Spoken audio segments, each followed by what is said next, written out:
We got some interesting news today. I've had a bunch of people tagging me to this one. Thank you all for the tags. The news is the report that Kadokawa has acquired Anime News Network. If you don't know Anime News Network, they claim in their own words to be the internet's most trusted anime news source. By the way, do you guys remember when Mike Toole of Anime News Network called Lost Paws, Mobile, and Clownfish TV Nazis because of their Vic Mignogna videos? And how about the time they copyright struck my fair use analysis, my news coverage, commentary, and criticism going over their podcast from like a decade ago with Vic Mignogna?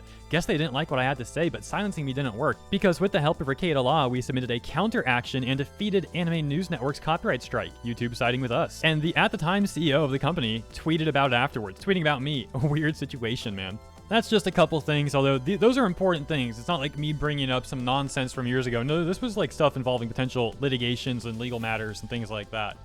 Now that said, I still would have preferred if this company would have just like changed from 2019, because that said, it still is old news. I would happily be like, yeah, you know, ANN ain't the company it was in 2019, and that's awesome. Unfortunately, that's not the reality we live in, and for all intents and purposes, it looks like the same old corrupt company that it always was, except now with the added bonus that they're owned by Kadokawa, which has a bit of irony because a number of people at Anime News Network claim to be some level of anti-capitalist.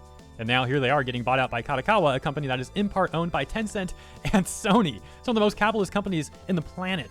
And let's be clear, bought out doesn't mean, oh, we're helpless, Kadokawa's coming for us. No, the executives chose. They're like, yeah, you know what, that offer sounds good. There's probably a bit more negotiation than that, but essentially, they get an offer, they decide to sell out. And there you go. These are the anti-capitalists selling out to Tencent and Sony.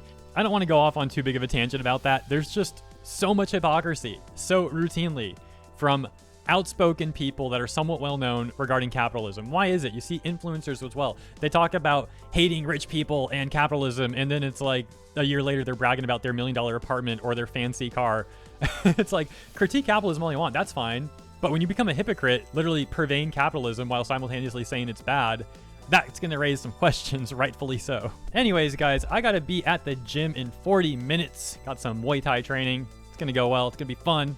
And yeah, I should hit the road so I'm not late. But yeah, thank you for tuning in. Let me know what you think about all this in the comments, and I'll see you there as well as in the next segment tomorrow. Peace.